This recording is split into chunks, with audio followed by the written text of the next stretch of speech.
The story opens with images of a fierce storm and a young girl trying to find something to eat on the frozen ground, where everything dies. That freezing morning, her only comfort is a handful of wild berries, but it is nothing substantial enough to fill her empty stomach. Unable to keep walking through the harsh storm, the little girl falls asleep in the snow. After a while, a deer passing nearby wakes her up. It feels incredibly cruel for her to watch so much potential food walk away, knowing she has neither the ability nor the strength to take it. However, a small glimmer of hope appears on the hill, a fire burning in the distance that forces her to keep moving forward. Once there, she runs into an old traveler who is all alone, but fortunately, he is cooking a hare that could easily save her life. The young girl desperately begs him for a bite of food, but the old man bluntly warns her that she isn't fooling anyone. She has tried to pass herself off as a young boy, but her soft features completely give her away. He tells her that if anyone else notices, they will play with her until she dies. But she replies that she isn't afraid, just hungry. Besides, she feels the deeds of Robin Hood give her the strength to keep going. He was her great hero. But the old man, holding the piece of meat in his hand, coldly tells her that Robin Hood was just a fool, someone deceived by the false promise of a better life. His tales and deeds that have spread across this land are nothing but lies. He wasn't a hero. He was a murdering bandit who didn't deserve a more honorable end than an arrow through his heart. Right after that, the old man stands up, leaves the rabbit over the fire, and walks away. He leaves the girl alone with her crusade, not caring for a single second whether she survives the night. Angered by the man's words, and after regaining some energy thanks to the rabbit meat, the young girl slowly walks through the darkness until she catches up to him. Believing the man is fast asleep, she attempts to stab him by surprise. However, the old man reacts way faster. He quickly overpowers her and drives a dagger through her neck. Then, as she bleeds out on the ground, he coldly tells her that she should have bathed or waited for the wind to change direction, because he could smell her from a mile away. He says that was her only mistake and wishes her luck in the next life. Right after, he pulls the dagger from her neck and drives it into her skull to ensure a quick death. The next morning, Robin carries the young girl's lifeless body to a clearing and covers it entirely with heavy rocks. As the camera pans away, we can clearly see that this is not the first person he has killed, nor will it be the last, since many others have come after Robin Hood to avenge the terrible deeds he committed in the past. While Robin takes a bath, a voiceover narrates his past and makes it clear that, although many remember him as a hero, his actions as a killer have consequences, and future generations have been seeking vengeance for his victims. This land does not forget that of all those who have walked upon it, none was as bloodthirsty and heartless as Robin Hood and his little John. A few days later, John, the last of his loyal followers, shows up and reveals that his scapegoat was murdered in the northern city less than a year ago. The mob disemboweled him out of pure hatred. On the other hand, he has been living out in the countryside. There, he met a man named Edward who had no connections to the world, so he murdered him and stole his identity. He became a farmer, got a wife, and had children, but they eventually found him out, and they stripped him of everything he owned. He barely managed to escape with his life, but now he desperately needs Robin's help. He wants his former master to help him take back everything that was stripped away from him. They aren't exactly soft-hearted men, but his family really matters to him, so he promises him a formidable battle. However, Robin is only interested in the slight chance that they might both die, so his suffering can finally come to an end. That very afternoon, they set off together toward the lands that once belonged to his loyal follower, which are now seized by outsiders, along with his beloved wife, whom he is fully willing to die for. Halfway there, they stop at an old bridge to use their classic strategies and murder the men passing by. Through this, they manage to get some bread, since in these times of severe famine, a single loaf of bread is worth far more than a man's life. As they eat the loaf of bread, John tells him about his wife, Margaret. She is a pious woman who has essentially turned him into something less of a monster by teaching him how to paint and pray. Her hair is red like fresh blood, or at least that's the best comparison John can come up with. But Robin tells him that when he sees her again, he should tell her he could only think of the beautiful red of her hair, a red as deep as a summer sunset.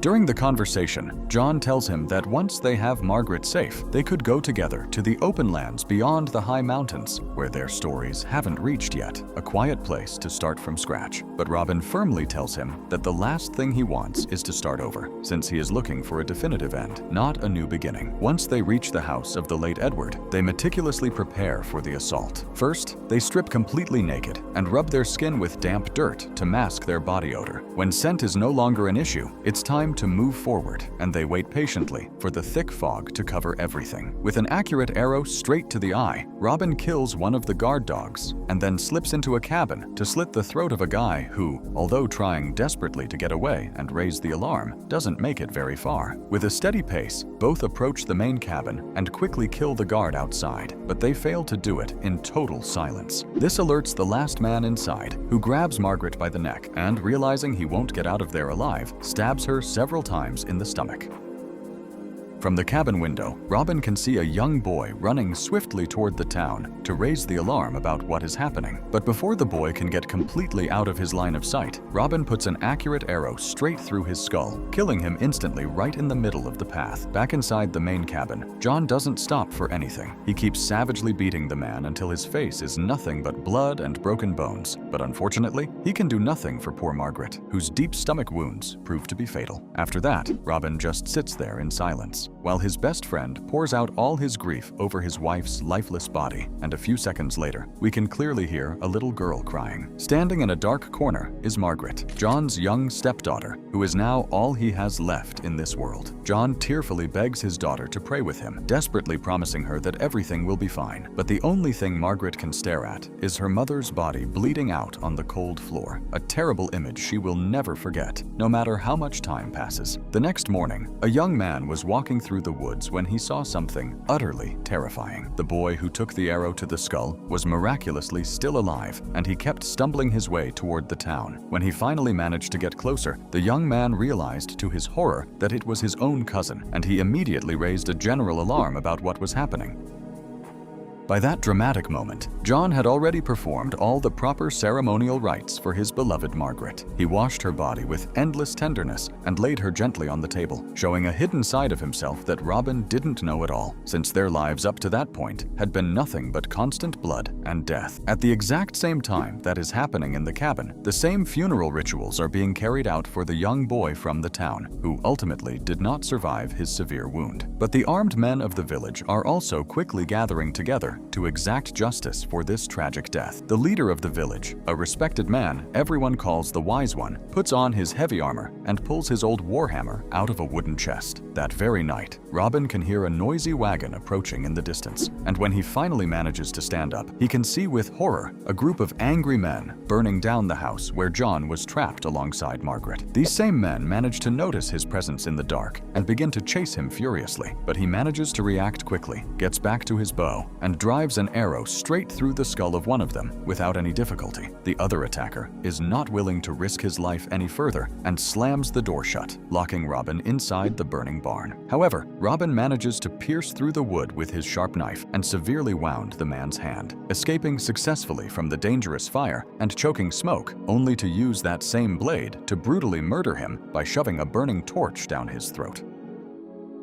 A few seconds later, John rushes out of the burning house carrying little Margaret and leaves her safe right next to Robin. Meanwhile, he listens to the harsh words of the Wise One, who yells at him with deep resentment that 20 winters ago, he brutally murdered his brother and his entire family, and for that old transgression, he will now take his daughter's life as well as his own. The next thing we see is Robin, who is miraculously in better physical shape to fight. Pushing himself up, he immediately grabs a heavy farming tool to face the Wise One head-on, and both lock into a violent struggle of sheer strength, but Robin ultimately ends up completely overpowered by his opponent's force. Using his heavy warhammer, the Wise One shatters Robin's leg with one blow, and with his very next strike, he makes sure to break a couple of his ribs, leaving him lying on the ground on the brink of death. Right after, he decides to completely forget about him and walks straight toward John, since his is the life he truly wants to claim tonight. Fortunately, John manages to slip away cleverly through the smoke and takes advantage of the pitch darkness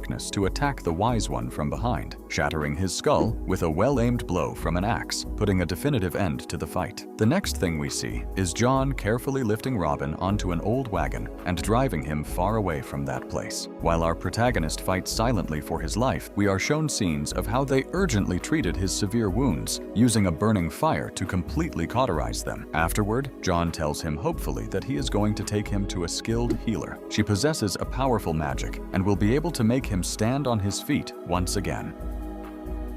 The long journey extends through the mountains, far beyond the fertile lands he told him about, and crossing the ocean to a world that was completely unknown to both. The last thing Robin can see of his faithful friend is how he left him outside an ancient abbey and told him firmly that he could not stay, since his own destiny was sealed, and now his own was officially beginning. Gripped by the cold and the pain, Robin could see a mysterious figure approaching, but he could not see his face no matter how hard he tried. By the time he was able to wake up, he found himself in a very comfortable bed, where the cold no longer gnawed at your bones, but was actually enjoyable, and a kind woman welcomed him to the world once more. She reveals to him that he received 3 stab wounds that were sealed with fire, so his friend did not do a bad job. But in the case of his ribs and his fractured leg, it is something that will take much more time. She introduces herself as Bridget and has been in charge of bandaging his wounds for the last few days. When she asks his name, Robin lies to her immediately, and he tells her another one, which we will not use so as not to confuse you throughout the story. That night, Robin receives a visit from the exact same guy he saw the night he arrived. He is a man with a rather terrifying voice, but he has his face covered and does not come close to the light.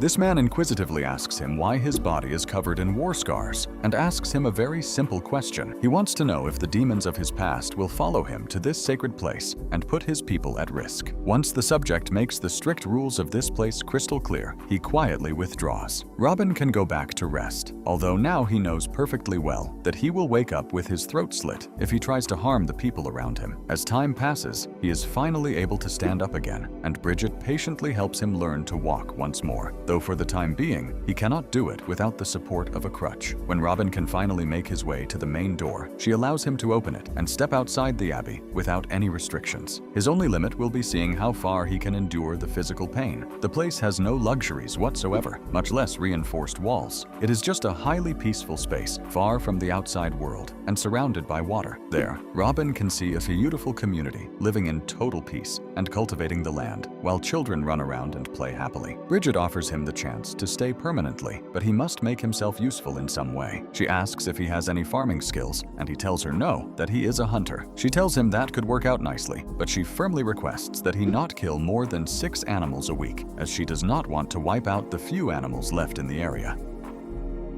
That afternoon, the masked man finds Robin trying to take the boat. At first, he thinks he is trying to escape, but Robin just tells him that he is looking for the best spot to hunt, or perhaps to fish. But the leper just tells him that for the time being, it is useless, as he is still a cripple and needs to take things slow. While that happens, he will keep using the boat to bring back and forth the people who desperately need help. For now, Robin cannot leave the island, not until he pays his debt in full. That afternoon, Robin steals an axe from the yard and begins to craft his own arrows, using the tool to shape the branches. Then, as time goes by, he starts to regain the strength needed to string his own bow. However, he is a long way from being able to make an accurate shot, as he needs to be able to lean firmly on his leg, and it still doesn't respond the way it should. One morning, while practicing in the woods, the news that the leper has brought a girl spreads quickly through the community. When Robin approaches, he discovers to his great surprise that it is Margaret. Upon seeing him, she immediately runs into his arms and hugs him tightly, tearfully telling him that her father has died. After that, time continued to pass, and he began to pay off his debt little by little with rabbits, a small but quite useful prey for the kitchen.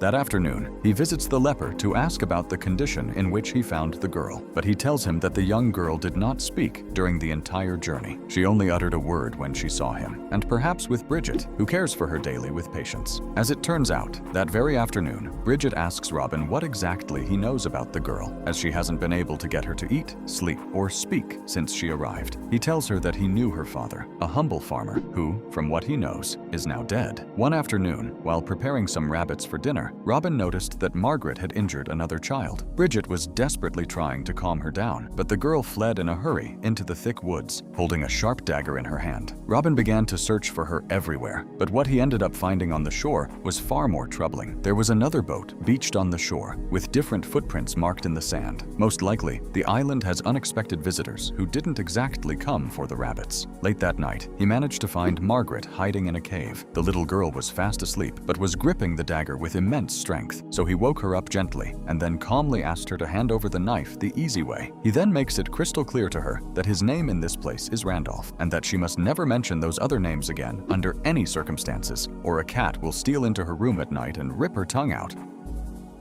Once the young girl understands this, Robin tells her that she can finally sleep now, and that the next morning they will return to the Abbey so she can formally apologize to the boy she hurt. As expected, Bridget had stayed up until they returned, and when she saw Robin emerge from the trees with Margaret, she felt a tremendous sense of relief. That very night, both of them sat down to eat alongside Margaret, successfully managing to convince her to finally accept the food and begin trusting them. The next morning, the leper asked him to help with the boat and confessed with sorrow that he was certain his end was drawing near. He could clearly feel his body giving out, and the Abbey would very soon need a strong man who could become its new guardian. That was why he wanted to ask Robin directly if he was willing to stay for an indefinite period. He promised him that he would think it over, but that afternoon, the leper returned unexpectedly with an injured boy whom we have seen before. He is the cousin of the boy Robin had shot through the skull with an arrow, and he reveals that his village has been brutally attacked by bandits. Robin cautiously approaches to ask for his name. The boy introduces himself as Arthur, and, for the time being, does not seem to recognize him at all. So there is nothing to fear for now. However, that afternoon he asks Margaret if she managed to see the faces of the men who hurt her father, but the young girl remains completely silent.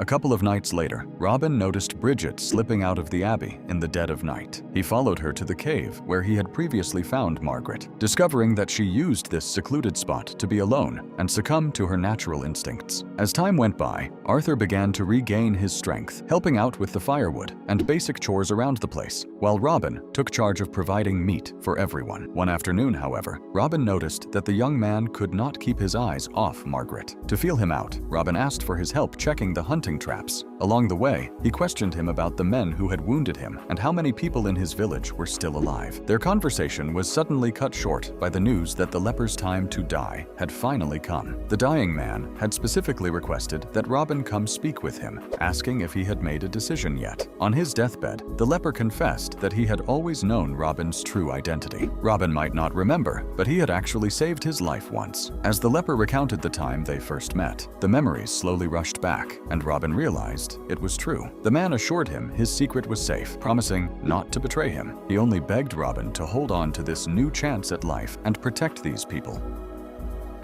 With the leper's death, only one man remains strong enough to protect the Abbey and the women and children living there. The question is whether he is willing to keep living for them after spending so much time yearning for death. When the sun rises, Robin takes the boat and brings Arthur to the shore where they found him, telling him there is no reason to keep lying. He knows his name is not Arthur because he lacks confidence saying it and wants to know what happened. The boy confesses his name is Gogwin and admits he knows Margaret. That is why, when Robin asks if he is truly willing to murder a little girl, the boy breaks into tears. He says he does not want to, but must do it for his family's honor. At that moment, Robin reveals his identity and that he was present when their leader was killed. However, he offers him a chance to return home to the remaining people, his mother, sisters, and aunts. He owes it to them to live and protect them. If he returns to the boat, he will die tonight. He will personally enter his room and slit his throat with a dagger, forgetting his face the next second. It is time to decide.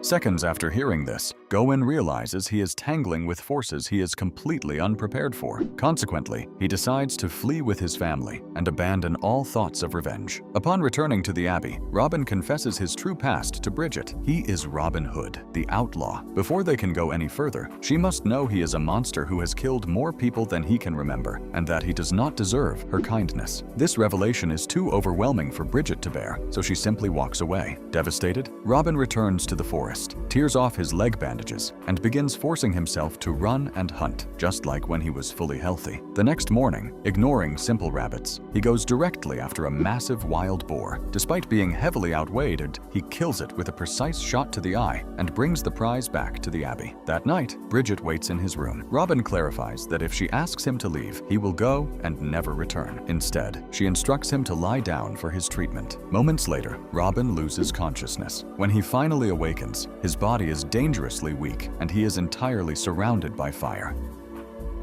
standing directly before him. Bridget reveals that the greatest tragedy of her life occurred entirely because of him, as it was Robin who burned her husband alive. Searching for her husband and children among the smoking ashes was an endless torture. The only thing remaining was a small bundle, her husband's final, desperate sacrifice to protect their children. At that exact moment, Robin held an arrow hidden beneath his bed, ready to pierce Bridget's neck if she attempted anything. However, after listening to her heartbreaking story, he let it go and surrendered completely to the possibility of her killing him. It was the absolute least he deserved for his actions. Next, we see Bridget inside the cave, weeping bitterly and accepting at last that she lacks the inherent cruelty required to carry out the vengeance her family truly deserves. By the time Robin manages to wake up, he is resting peacefully in his own bed, while Bridget and Margaret rest close by. He immediately asks her why she did not do it, and she replies that she owes this life to him, and her work with these children is not yet finished. Staring at her, his body thoroughly exhausted, Robin tells her he is ready and asks her to be the one to hold the knife.